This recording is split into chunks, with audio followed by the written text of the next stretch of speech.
Assalamualaikum warahmatullahi wabarakatuh.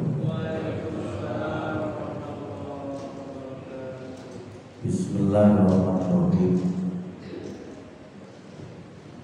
Alhamdulillahirabbil alamin. Wa bihi nasta'inu ala umuri dunya waddin. Wa ala alihi wa sahbihi wasallam ajma'in. Bismillah sadri sirri amri wa hlul 'uqdatam min lisani yafqahu qawli. Amma ba'du, la haula wa la quwwata illa billahil azim. Qala ta'ala fil kitabil karim. A'udzu billahi minasy syaithanir rajim. Bismillahirrahmanirrahim. Wa la 'asri innal insana lafi khusr. Innal ladzina amanu wa 'amilus sholihati wa tawassaw bil haqqi wa tawassaw bis sabr. Para alim ulama, para kiai, para ustaz, ustazah, seluruh jemaah Masjid Taklim Masjid As-Sakinah Mojokerto, Kota Kediri yang dirahmati Allah. Tentu kita bersyukur pada pagi ini kembali bisa silaturahim menyambut kajian kita pada materi bulan lalu. Mudah-mudahan ampunan dan ridho Allah senantiasa menyertai kita. Kita bisa istiqomah menjalankan perintahnya, menjauhi larangannya, hingga akhir hayat kita bisa husnul khotimah, bersama-sama keluarga kita semua dimasukkan surganya. Allahumma sholli ala sayyidina Muhammad wa ala ali sayyidina Muhammad. Fadilahnya kita aturkan pada junjungan kita Nabi besar Muhammad sallallahu alaihi wasallam beserta keluarganya, para sahabatnya, para tabi'in, tabi'un tabi'in. Mudah-mudahan kita bisa menegakkan sunnahnya, meneladani akhlaknya, dan gigih mendakwakan ajarannya, sehingga kita bisa diakui sebagai umatnya dan di akhirat kelak kita mendapatkan syafaatnya. Bapak Ibu yang dirahmati Allah, kalau kita melihat kalender, beberapa kalender ada setidak-tidaknya dua pendapat. Ada yang menetapkan tanggal 1 Muharram ini ya pagi ini, tapi ada yang kalender yang menetapkan baru hari Senin nanti. Sebenarnya tidak ada masalah dan itu suatu hal yang biasa. Yang paling penting bahwa sekarang ini kita berada di bulan yang diharamkan oleh Allah. Saya kira perlu kita ingat kembali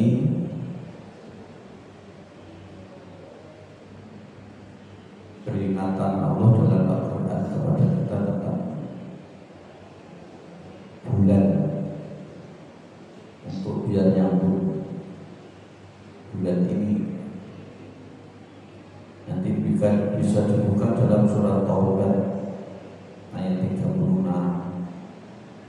dan hadis yang diriwayatkan oleh Imam Bukhari.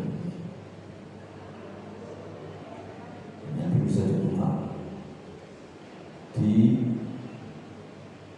dalam Al-Quran surat Taubah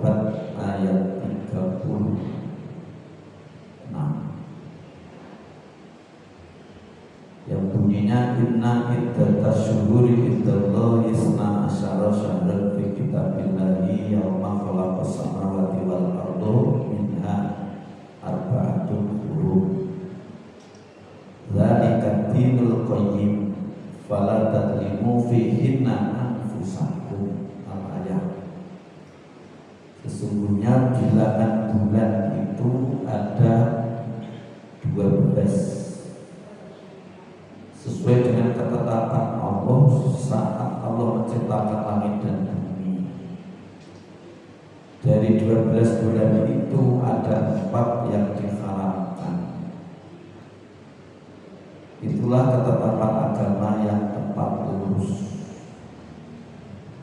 Maka jangan sekali-kali di bulan itu kalian mendolimi dirimu. Lantas ditafsiri dijelaskan oleh Rasulullah tentang 4 bulan yang diharamkan itu, disampaikan saat khutbah haji wada'nya. Hadis itu dari Abi Bakr anak Nabi sallallahu alaihi wasallam khotbah fi khutbatil wada'i faqala fi khutbatihi inna zamana qad istadaru kahayati yawma khalaqas samawati wal arda yawma khalaqallahu samawati wal arda as-sanatu arba'atun. As-sanatu isna asyara syahran minha arba'atun salafatun mutawalliyatun Dzulqa'dah, Dzulhijjah, wal Muharram, wa Rajab, Mudhar, alladzi baina Jumadai wa Sya'ban. Riwayat Suhaiburi. Sungguhnya waktu itu akan berputar kembali saat ketika Allah menciptakan langit dan bumi. 1 tahun itu ada 12 bulan. Dan dari 12 bulan itu ada 4 yang diharamkan, diagungkan, dimuliakan. Salah satu mutawaliyatun, 3 disebut berturut-turut, yaitu Dzulqa'dah, Dzulhijjah, Muharram, baru kemudian Rajab yang disebut di antara yang ada di antara Jumadil Tsani dan Sya'ban. Ini tadi yang tak maksud, walaupun tanggal 1-nya ini atau besok kita tetap berada dalam bulan yang mulia, maka jangan disia-siakan. Pada pagi ini mari kita kembali untuk ngambil hikmah di balik bulan Dzulhijjah dan bulan Muharram ini, karena ada munasabahnya, ada kaitannya, ada korelasi yang signifikan. Mengapa bulan Dzulhijjah itu dimuliakan dan mengapa bulan Muharram dimuliakan? Nanti ada kaitannya. Bapak dan saudara yang dirahmati Allah, mari kita ingat kembali surat Al-Kautsar, surat yang terpendek. A'udzubillahi minasyaitonir rajim. Bismillahirrahmanirrahim. Inna a'toina kal kautsar fasholli li rabbika wanhar inna syani'aka wal abtar. Sesungguhnya kami telah memberikan kepadamu Muhammad nikmat yang banyak tidak terhitung. Fasholli li rabbika wanhar, maka nikmat yang banyak itu kalian syukuri.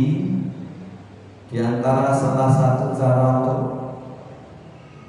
di antara sekian cara untuk menyukuri nikmat yang aku karuniakan kepadamu itu, fasholli li rabbika wanhar, sholatlah sekalian sambung ingatan dizikir itu kepadaku, fasoli hablum minallah wanhar, dan setelah itu berkurbanlah. Inna syani'aka wal abtar, sesungguhnya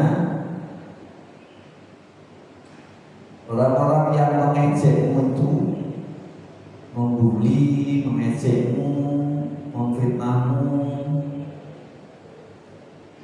dialah itu orang yang sebenarnya rugi, orang yang sebenarnya buntung. Karena ayat ini ada kaitannya dengan putra Rasulullah ini semuanya meninggal dunia yang laki. Lantas orang-orang kafir Quraisy pada ngejek, buntung putus sudah nasab Rasulullah, nggak ada yang ganti, nggak ada yang melanjutkan dan lain. Bapak dan saudara yang dirahmati Allah, sambil banhar itu ada di bulan Dzulhijjah. Jadi kemarin setelah kita menunaikan yang lalu hari ini, setelah menunaikan ibadah sholat Idul Adha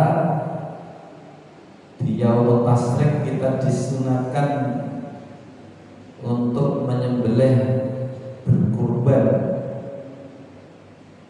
Nah, ini tidak lebih dari melestarikan hidup dan kehidupan seorang hamba Allah yang amat sangat takwa,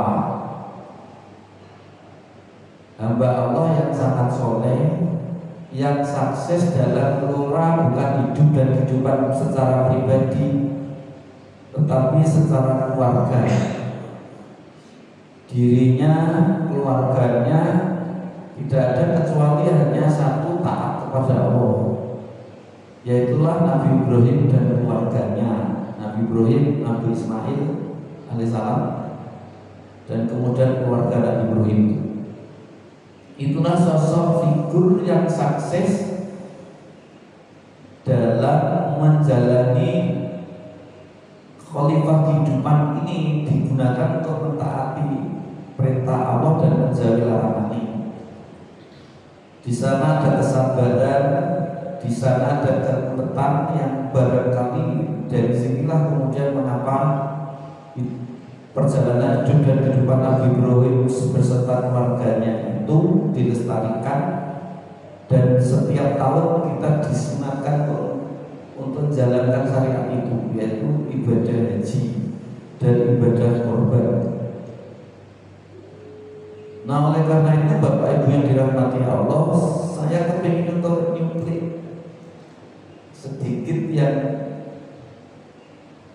pada waktu khutbah hari raya Idul Adha tak sampaikan kemarin, tentu tidak sedetil karena ruang dan waktu. Sedikit kami ingin untuk mengungkap kembali Bapak Ibu yang dirahmati Allah, bahwa Nabi Ibrahim itu Nabi yang banyak ujian, tetapi ujian itu dihadapi dengan sempurna, nggak pernah ngeluh, nggak pernah ngeluh, nggak pernah putus asa. Coba nanti dibuka dalam surat Baqarah 124, 34. A'udzubillahi minasyaitonir rajim. Bismillahirrahmanirrahim. Wa idzi batala Ibrahim rabbuhu bikalimatin fa'atammahun. Qala inni ja'iluka linnasi imama. Qala wa min dzurriyyati qala la yanalu adh-dhalimin. Ingatlah ketika Tuhan Nabi Ibrahim itu mengujinya dengan berbagai ujian. Fa'atamahu, Nabi Ibrahim menjalani ujian itu dengan penuh sempurna, dan ngeluh dan putus asa, semua dijalani dengan sabar. Qala ini ja'ilu kalinasi imama, karena kesabarannya tadi sudah teruji, kesolehannya sudah teruji, imannya sudah teruji. Lantas Allah sampaikan kabar ini ja'ilu kalinasi imama, Aku akan jadikan kamu itu sebagai pemimpin yang patut diteladani, sebagai pemimpin umat. Baru kemudian ingat Nabi Ibrahim, apakah anak turunnya nanti juga ada yang jadi pemimpin. Artinya bisa meladani hidup dan kehidupannya. Qala wa min dzurriyyati, apakah anak turunku nanti juga ada yang jadi pemimpin? Dijawab oleh Allah, qala la yanalu ahdi dzalimin. Allah menjawab, tidak berlaku ya, bagi anak cucumu yang mengingkari janji zalim itu. Jadi dirinya zalim tidak akan jadi pimpinan, tidak pantas diteladani. Bapak Ibu yang dirahmati Allah, nanti ada kaitannya dengan 1 Muharram. Baik, di antara banyak ujian yang diberikan oleh Nabi Ibrahim, tak ringkas saja. Pertama, ketika Nabi Ibrahim lama tidak diberi keturunan, bagilah dikatakan saat usia 80 tahun belum juga punya keturunan.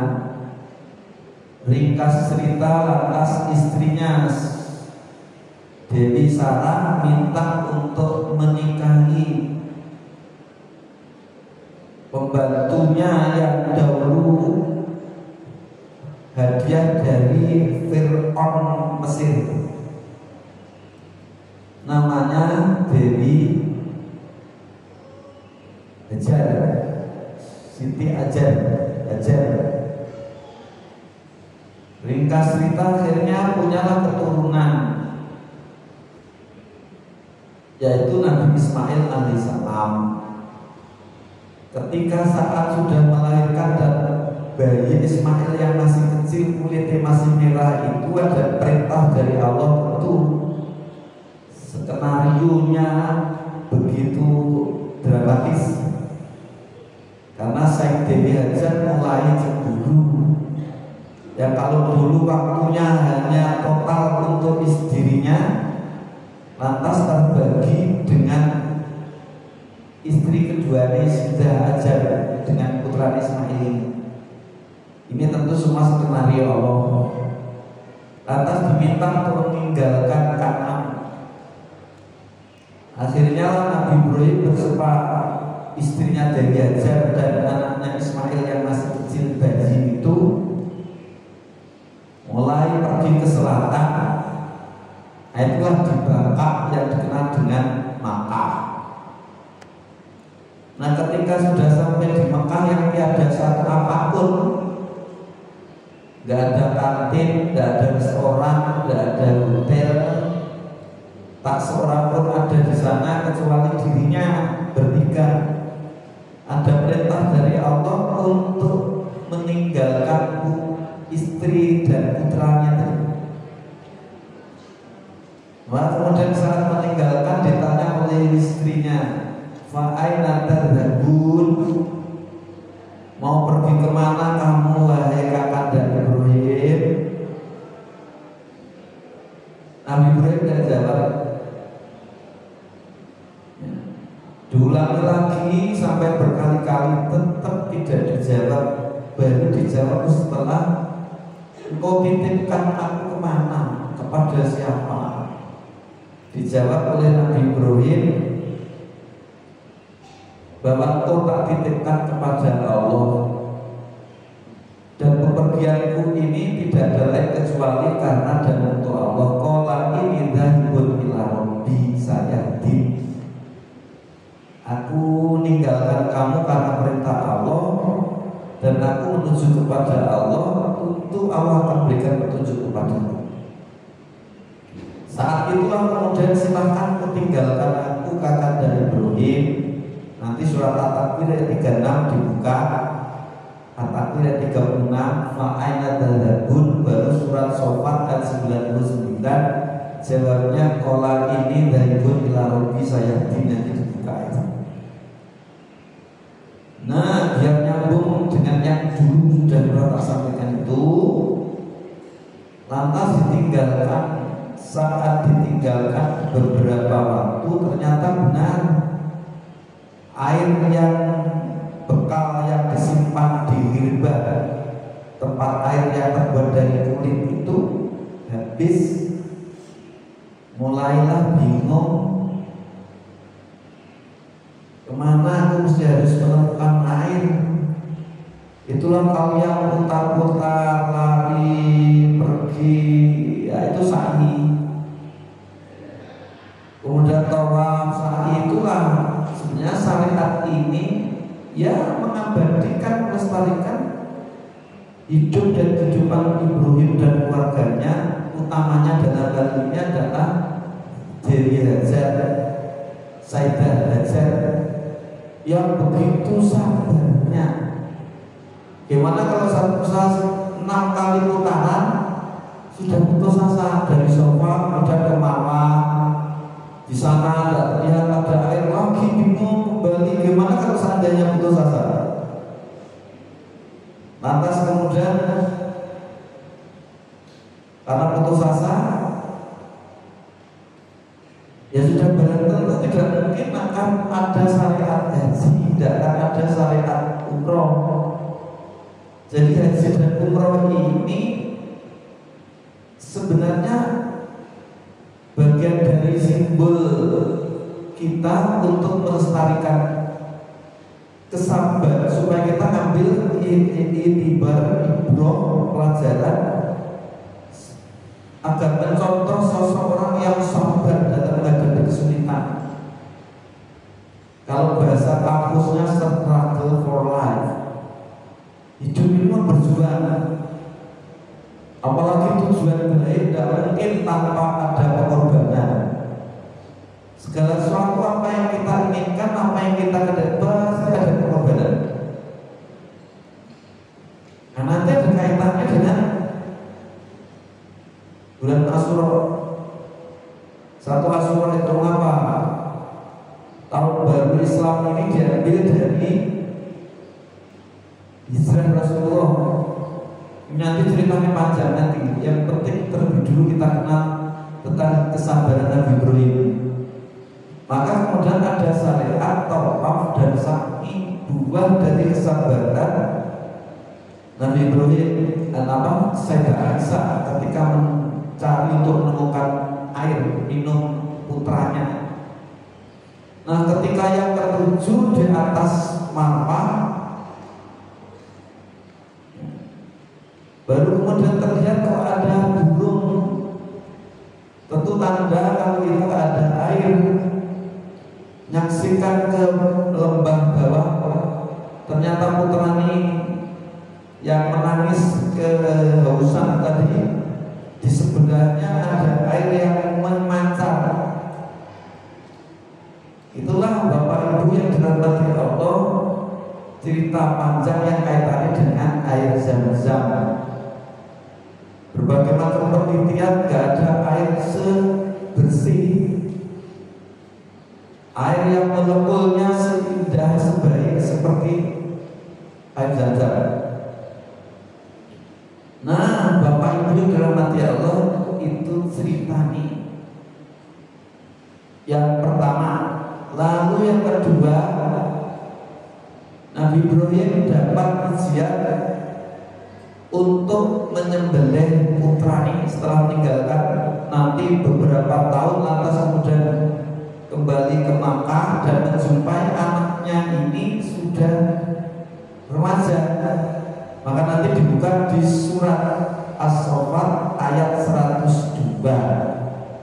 Falamma balagha ma'ahu sa'ya qala ya bunayya inni ara fil manami anni azbahuka fanzur madza tara. Qala ya af'al ma tu'maru satajiduni insyaallahu minas sabirin. Nanti dibuka itu. Jadi tatkala putrani Nabi Ismail alaihissalam itu sudah mengajak remaja, sudah bisa bantu kerja bapaknya. Kemudian dalam mimpinya Nabi Ibrahim itu diperintahkan untuk menyembelih putranya. Lantas kemudian disampaikanlah kepada putrane, dalam mimpiku aku diperintahkan Allah untuk menyembelihmu, bagaimana pendapatmu? Maka kemudian Allah ya abadi fa'al ma tu'maru satajiduni insyaallahu minasobirin. Jadi kemudian putranya itu ketika mendapatkan informasi dari bapak ibu dari mimpi tadi, kalau memang itu yang memerintahkan Allah, ada perintah dari Allah satajiduni, perintah itu jalani, insya Allah kau wahai bapakku akan menemui aku, insya Allah menjadi hamba yang sobat. Ini keluarga yang dibangun atas dasar iman dan takwa kepada Allah. Jadi yang paling penting terlebih dulu adalah iman, karena iman itu mempengaruhi perilaku kita. Ini kalau saya tanya,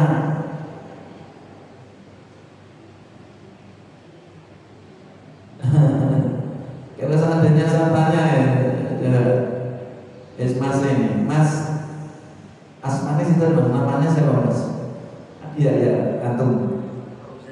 Hah? Pak? Putranya? Mas Fauzan. Oke. Kalau seandainya kamu tak ajak ke rumah sakit, ya, dan di rumah sakit itu kan ada ruangan mayat.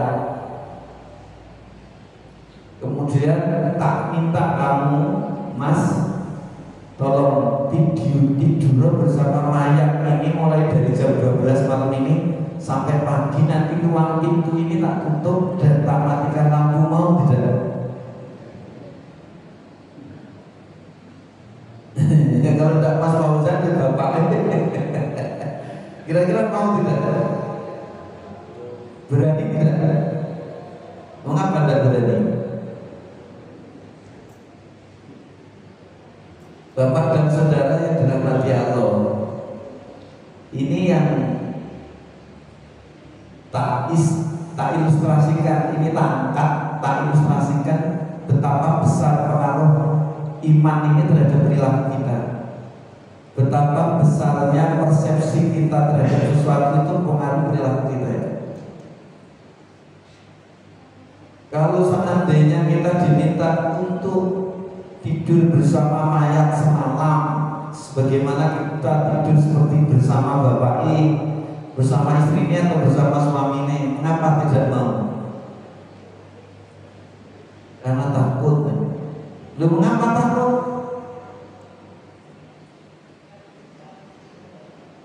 Mayat ini kan sudah tidak bisa berbuat apa-apa. Bicara tidak bisa, berdiri tidak bisa.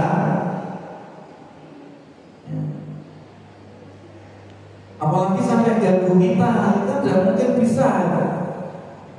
Tapi mengapa kita tidak mau? Karena persepsi kita ini masih terbangun bahwa mayat itu bisa mengancam kepada kita, merugikan kepada kita. Maka kita tidak berani. Hakikatnya tidak bisa apa? Ngomong kan tidak bisa, bergerak tidak bisa. Kenapa kita takut? Ketika kita tidak takut, maka berani. Ketika kita takut, maka tidak berani. Selama ini keyakinan kita yang terbangun di kita ini bahwa mayat masih bisa ganggu kita. Mayat itu bisa datangkan mudarat pada kita, padahal sama sekali tidak. Itulah pengaruhnya. Jadi keyakinan kita begitu besar pengaruhnya terhadap perilaku. Positif, pikiran kita positif maka jadi positif. Kalau negatif maka jadi negatif. Gitu. Nah oleh karena itu,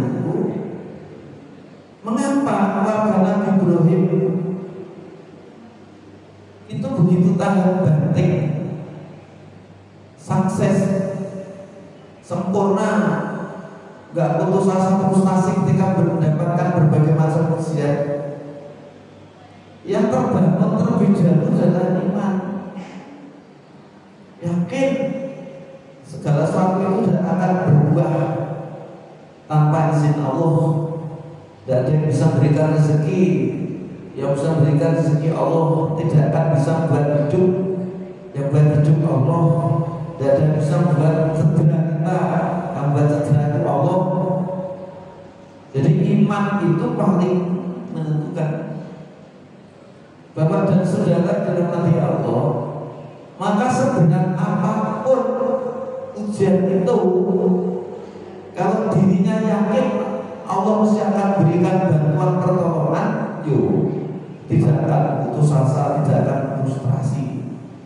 Kalau kita meletakkan ujian itu bagian dari sesuatu yang normal, yang biasa, maka dirinya akan tahan banting terima ujian itu. Jadi Bapak dan saudara dirahmati Allah, maka lantaslah mulai Nabi Ibrahim melakukan itu tadi. Tapi ujiannya untuk membenarkan apakah mimpiku itu benar atau tidak, perjalanan hingga sampai nanti ke Arafah. Di Arafah itulah tempat di mana tumbuhnya kesadaran bahwa benar apa yang tak mimpikan itu benar-benar dari Allah. Ketika sudah berjalan, dijalani, ada godaan setan. Mulai dari Nabi Ibrahim, coba berpikirlah logik rasional. Bagaimana lama tak punya keturunan, repot-repot berdoa, prihatin doa, dikasih putra, kemudian setelah itunya diminta untuk sembelih. Itu bukan mimpi yang benar, itu dari setan, bisikan setan. Tapi Nabi Ibrahim dapat hidayah dari Allah, lantas kemudian ambil batu kecil dilemparkan. Itulah yang kemudian nanti ada di dalam baji kita ada serangkaian kegiatan untuk lempar jumroh, jumratul ula, jumratul wusta, jumratul aqobah. Itu juga melestarikan ketabahan Nabi Ibrahim, istrinya dan putranya Ismail yang tidak mempan digoda oleh setan. Nah, lahirlah syariat lempar jumroh.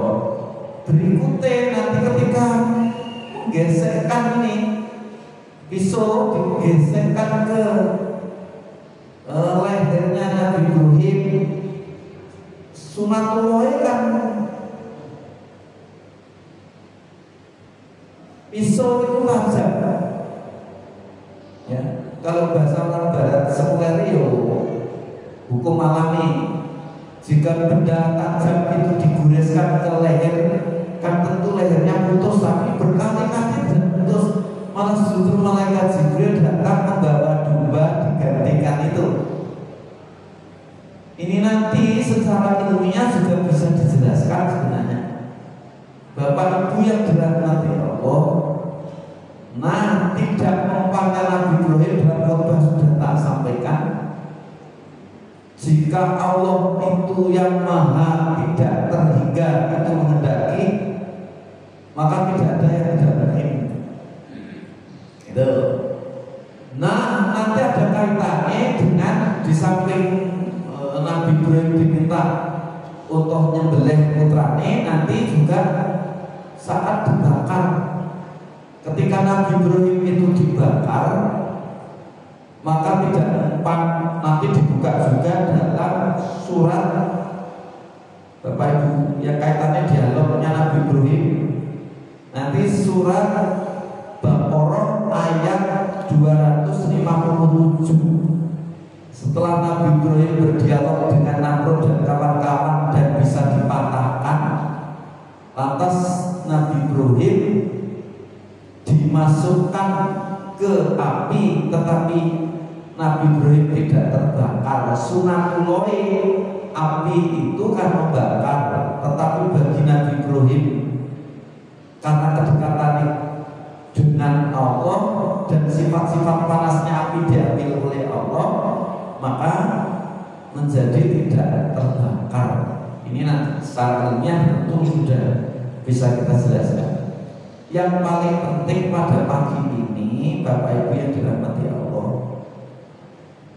kalau kita mau mengkaji hidup dan kehidupan Nabi Ibrahim secara detail, itu akan melahirkan banyak ilmu sebenarnya. Ya kalau dibagi, pendekatan untuk menggali ilmu itu ada 3. Pertama, ilmu bisa kita dapat dengan cara bayani.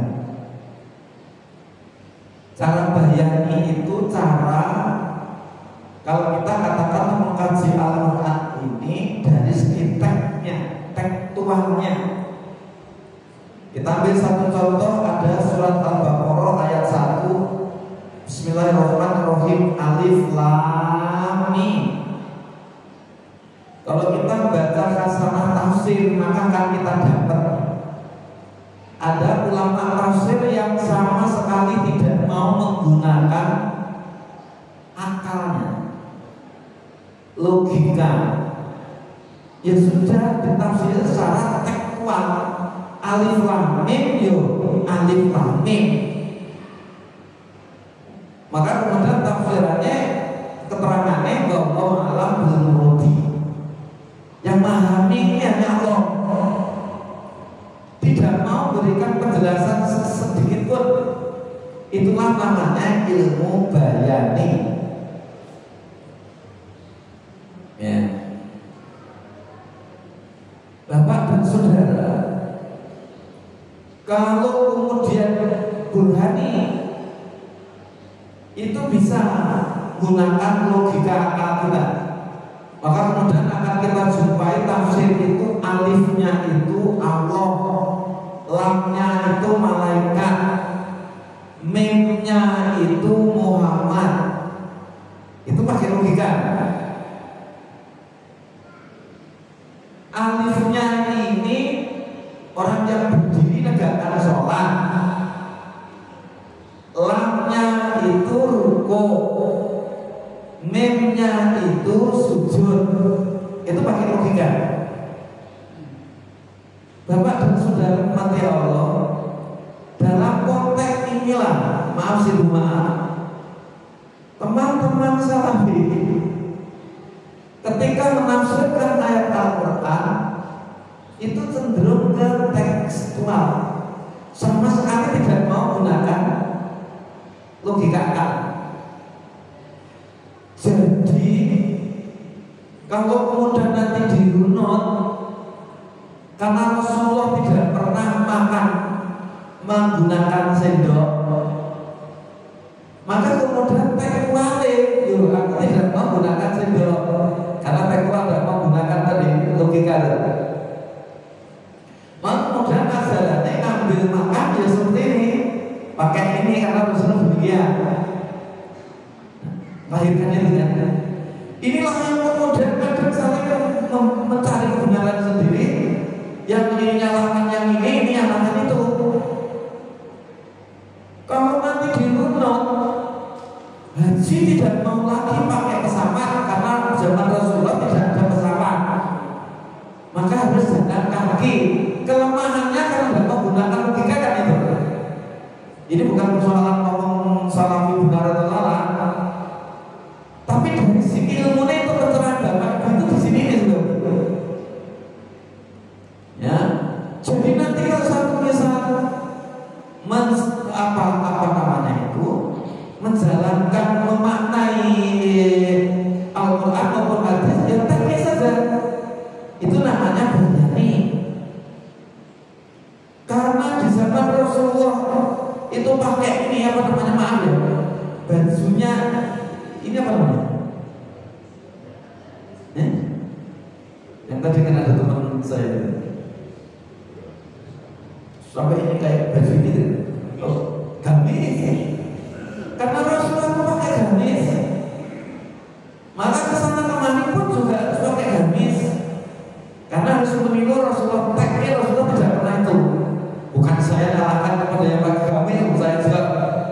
juga pakai gamis kok. Ketika saya umroh kan pakai gamis. Tapi bagian tekstual ya kemana saja dirinya harus pakai gamis. Sunahnya karena Rasulullah demikian, karena tekstualnya. Maka jangan heran kalau suatu misal ada yang haji, kemudian ke Madinahnya itu jalan kaki. Karena tekstualnya Rasulullah tidak pernah, kalau perlu ya naik unta.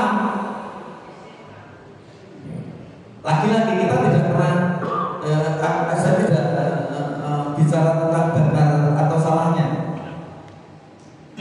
Jadi ilmu bisa digali secara bayani teksnya, sehingga nanti konsekuensinya besar.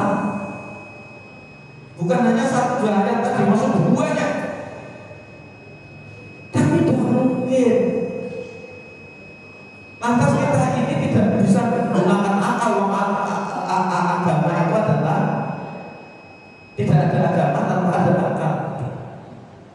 Logika itu mesti harus juga dipakai ketika kita menafsirkan ayat atau hadis yang itu mesti dengan menggunakan akal kita, tahlil dengan penelitian, riset. Itulah paket namanya burhani. Lah yang irfani itu yang ketika kita mengkaji ayat yang tersurat maupun tersirat hingga sampai mendatangkan tambahnya iman kita. Dan karena keimanan kita yang amat sangat dekat dengan Allah penuh tadi, Allah memberikan kepada kita kelebihan-kelebihan yang tidak diberikan kepada yang lain.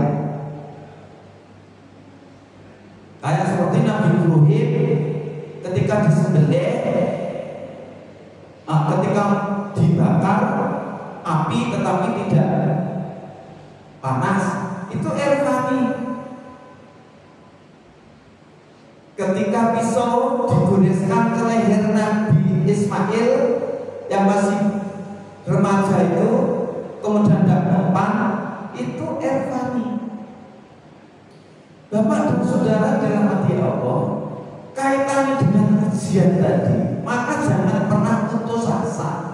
Saat ketika kita mendapatkan ujian dari Allah, maka coba nanti dibuka dalam surat Hadid ayat 32.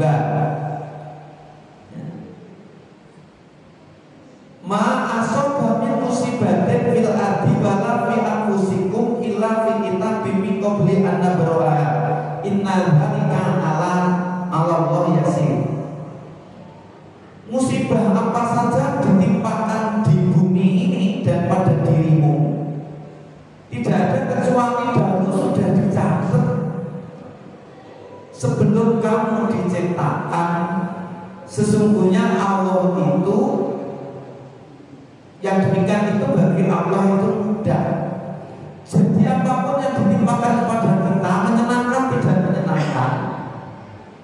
Ini untuk kajian kita pada pagi ini. Jangan sampai pernah putus asa, jangan sampai pernah frustrasi. Menyenangkan tidak menyenangkan, ujian lapang atau sempit ujian, sehat atau sakit ujian, semuanya. Dan itu sudah dicatat dulu di Lauh Mahfuz saat ketika kita sebelum diciptakan. Hari ini, detik ini saya ada di sini, ya sudah tercatat dulu. Inna dzalika 'ala Allah yasir. Yang demikian itu bagi Allah gak ada yang sulit untuk mudah. Oleh karena itu ayat berikutnya, likai la ta'sam 'ala ma fatakum wa la tafrahu bima atakum wallahu la yuhibbu kulla mukhtalin fakhur. Ayat yang pertama yang tak sampaikan tadi disampaikan kata Allah. Maka jangan sekali-kali supaya kamu itu tidak putus asa. Jangan putus asa. Apa yang luput dari keinginanmu, inginnya sehat tapi sakit, inginnya lapang tapi sempit, inginnya kaya tapi miskin, ingin sesuai yang diidealkan ke selatan ternyata yang didapat ke timur. Jangan putus asa karena itu sudah diatur oleh Allah dulu itu. Tetapi jangan sombong, takabur, wala tafrahu bima atakum, terhadap apa yang diberikan Allah kepadamu yang sesuai dengan yang kalian inginkan. Kepingin sehat-sehat, kepingin lapang-lapang, kepingin kaya-kaya. Jangan menghadirkan datangkan kamu sombong karena aku tahajudku, karena dukaku. Jangan begitu itu. Wallahu la yuhibbu kulla mukhtalin fakhur. Orang Allah itu tidak mensukai orang-orang yang sombong lagi takabur, serta kabur lagi membanggakan diri. Jadi Bapak dan Saudara, karena masih ada, tadi yang saya katakan irfani. Gimana caranya?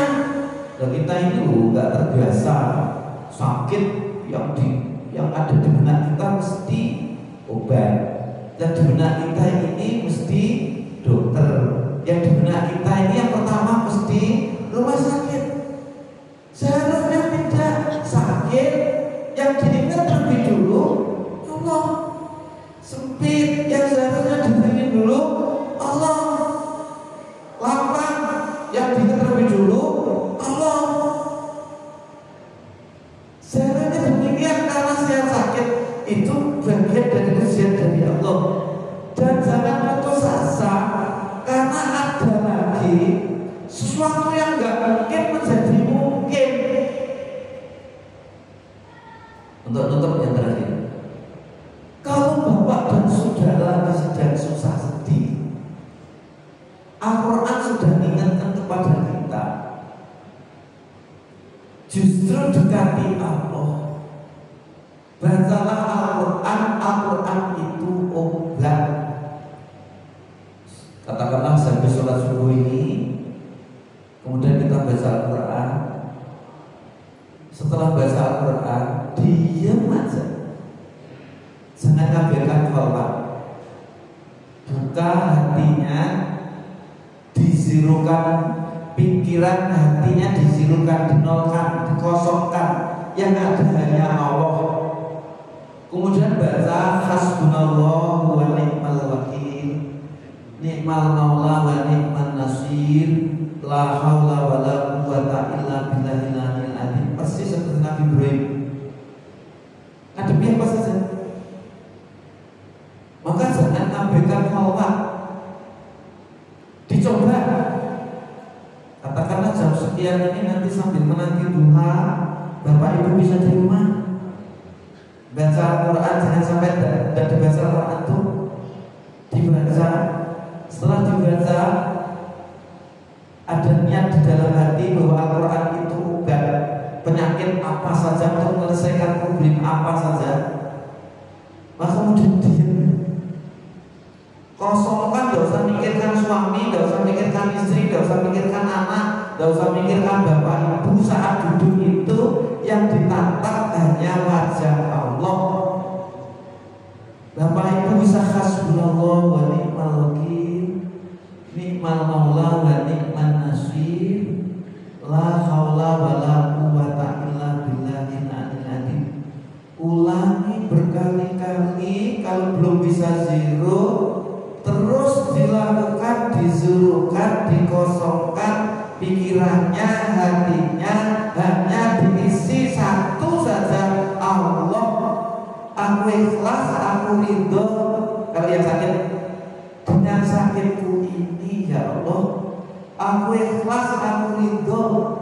Dengan kesempitan ekonomiku ini ya Allah, aku ikhlas, aku ridho. Dengan suamiku ini ya Allah, aku ikhlas, aku ridho. Dengan anakku ini ya Allah. Ulangi hingga menemukan jenengan ada kebahagiaan di situ, ada ketenangan, ada kebahagiaan di situ. Lantas Bapak Ibu yang dirahmati Allah, kita enggan beranjak. Emang kalau misalnya gagal, Berarti Bapak Ibu sudah menemukan nikmatnya berkholwat, nikmatnya ya, kebahagiaan baca hasbunallah wa ni'mal wakil, ma'aulam wa ni'man nasir. Ujungnya insyaallah problem yang lagi Bapak Ibu hadapi selesai. Allah akan berikan jalan keluar, Allah berikan jalan solusinya. Kalau pengalaman ini 1-2 kali belum ketemu, kemudian berikutnya nanti Allah akan berikan ketemu itu. Sesuatu yang menurut ukuran kita tidak mungkin, ternyata menjadi mungkin. Itulah ilmu irfani.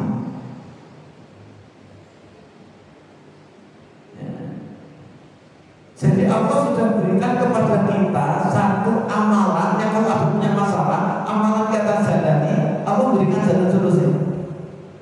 Bisa tahajud, bisa kalimat thayyibah yang dikendaki, dia ayat kursi dan seterusnya. Saya kira itu aja, waktunya sudah pas jam 6. Kiranya ada sesuatu yang kurang berkenan sama untuk dimaafkan. Yo karena belum selesai, nggak sampai tadi sebenarnya sudah tak bawakan, tapi yang kaitan dengan apa itu 1 Muharram. Tapi ini dulu, jadi mudah-mudahan itu bisa dijalani sehingga kita hadapi satu apapun sudah punya senjatanya. Ya, insya Allah ini kasus benar. Ada dari Ngawi Hafizul Quran sekitar 1,5 bulan yang lalu konsultasi gini saya, ada gangguan getah bening sini bengkak, ini benjolan besar. Nah, ketika dibawa ke rumah sakit mesti harus dioperasi. Datang 2-3 kali gini saya, yang ketiga kalinya tak sampaikan, kamu itu sudah punya senjata, sudah Hafizul Quran, lu ngapa bisa digantungkan kepada orang? Apa ya? Enggak kalian baca Al-Quranmu, kalian murojaah Al-Quran itu, lantas kemudian duduk, zerokan, kosongkan. Ada di HP ini, tapi karena waktu habis. Baru sekitar seminggu menyampaikan kepada saya berterima kasih banyak, tanpa harus kesana kemari, tanpa harus dioperasi. Lantas kemudian ini sudah kempes, boleh jumbo itu. Jadi ya tadi loh, karena sudah kita ini sudah terinstal. Kalau ini bukan Gusti Allah dahulu, tetapi yang lain dahulu itu Gusti Allah itu nomor sekian kan. Ya termasuk ada aja nih. Jangan sampai nabehkan Irfan. Ayat Al-Quran bisa menyelesaikan segala urusan. Tentu ikhtiar, tetaplah itu ikhtiar. Tapi yang terlebih dahulu, sudah tahu, kita usaha kemana saja, ya tetap Gusti Allah yang menyelesaikan. Nah, itu dipatri di sini, dizirukan seperti tadi. Saya jalani itu aja. Kalau anak kurang berkenan kepada saya, ya sudah. Saya usahakan sambil sholat subuh saya baca Al-Quran 1 juz. Kemudian kalau saya duduk, kalau saya dari Surabaya, saya sujud itu saya tak kosongkan semua, tak serahkan istriku kepada Gusti Allah, anakku yang non sana. Gak mungkin aku selalu bisa nawar, tak serahkan kepada Gusti Allah. Tenang, terang. Kalau sudah demikian, gak enak, senang, senit. Jantungmu yang akan hilang, bukan hilang meninggal, tapi hilang sembuh. Saya tidak. Walau banyak obat, malah kekacauan kimiawi, macam-macam nanti gangguannya malah.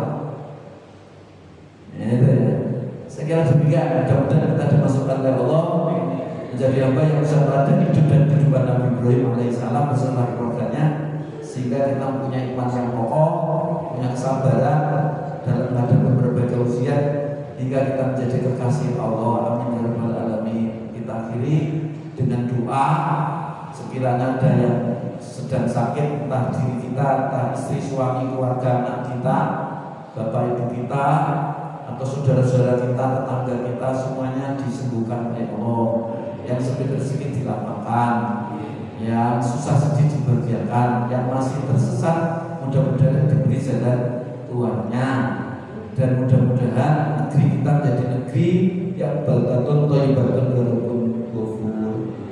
Mudah-mudahan seluruh jamaah Masjid Taklim ini yang hadir tidak hadir semua dapat keberkahan, amin ya rabbal alamin. Mari kita tutup dengan doa kafaratul majelis. Terlebih dulu surat Al-Asr. A'udzubillahi minasyaitonir rajim. Bismillahirrahmanirrahim. Wal 'asri innal insana lafi khusr illa alladziina aamanu wa 'amilus shalihati wa tawassaw bil haqqi wa tawassaw bis sabr. Subhanakallahumma wa bihamdika asyhadu an la ilaha illa anta astaghfiruka wa atubu ilaik. Saya kira demikian, kurang lebihnya mohon dimaafkan. Wassalamualaikum warahmatullahi wabarakatuh. Waalaikumsalam warahmatullahi wabarakatuh. Sampaikan terima kasih kepada